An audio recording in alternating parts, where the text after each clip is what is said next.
Petrified Rainbow Forest Museum at Petrified Forest National Park. This is the Giant Logs Trail. You might ask yourself, how do these pieces of wood become petrified and turn from wood to stone? It's a long, complicated process that took millions of years. It's similar to fossilization. Organic material was replaced with minerals, which became stone. On our second stop, we have Stephen Mather, who was the first director of the National Park Service, created in 1916. He was first director, and he said, "A good citizen tours the national parks." Born marketer, promoter, and a natural for the position of National Park Director.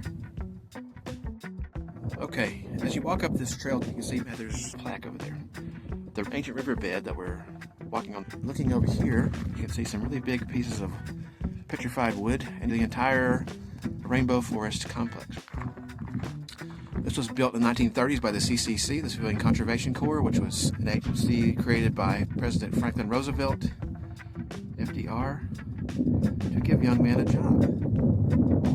During the Great Depression, there was not a lot going on, but CCC did a lot for resource conservation throughout the nation. This was one of their projects. So as I'm standing here, I'm standing on a layer of sandstone that is much older than the mesa to the north of where you're looking.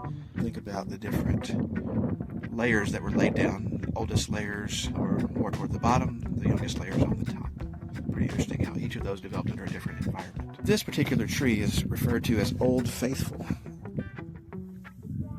Biggest one on the trail, I believe, maybe the biggest one in the park. The first park superintendent's wife in 1924 referred to this as the Old Faithful of the park, similar to Old Faithful Geyser in Yellowstone, and how it's a distinctive feature.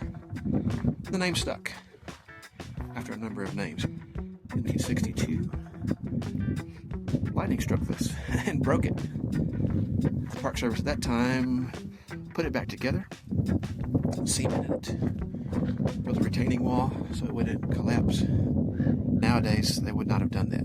Times have changed. Yeah, what a huge marvel to check out. If you see here, there's knots on the tree indicating where branches were.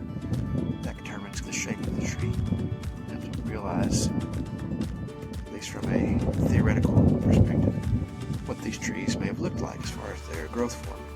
Pretty interesting. Think about it. A wild view up here. Yeah, if you look up the hill here, there's a large log. It looks like it's been cut. The weight of dirt from that hill on top there, of course it's eroding and weathering as time goes on. You can see little channels right there in that dirt underneath the log where water has run in. You have the weight of the dirt itself causing the log to fracture. This is not made of wood, it's made of minerals, and it's silica quartz. It fractures like chalk. Isn't that interesting?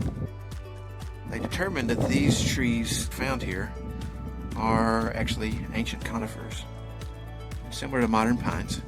They had a deep taproot, which protects against drought and also provides stability. You can see here, this axis is very bottom of the trunk. This part would be the taproot. As we near the end of the trail, we have some badlands. Badlands are all over the American West, formed in soft rock strata where vegetation cannot take hold. They form all these magnificent shapes and colors. For this last stop on the trail, we have what are called trace fossils. What they are is actually evidence of fossilized activity when the animals were alive. These narrow little tube-looking things all over this tree were where ancient insects and other arthropods were feeding on the tree, similar to modern insects that get into pine trees. Pretty cool that you can actually see that on there. Whereas most fossils you think of as evidence of an animal or a organism's death, but in this case trace fossils, which includes tubules like this, footprints or tracks, feces. They call those trace fossils because they form the evidence for when those animals were alive. Cool. you enjoyed that short walk through the giant logs trail here in the Rainbow Forest Complex, which is in the south end of Petrified National Forest National Park.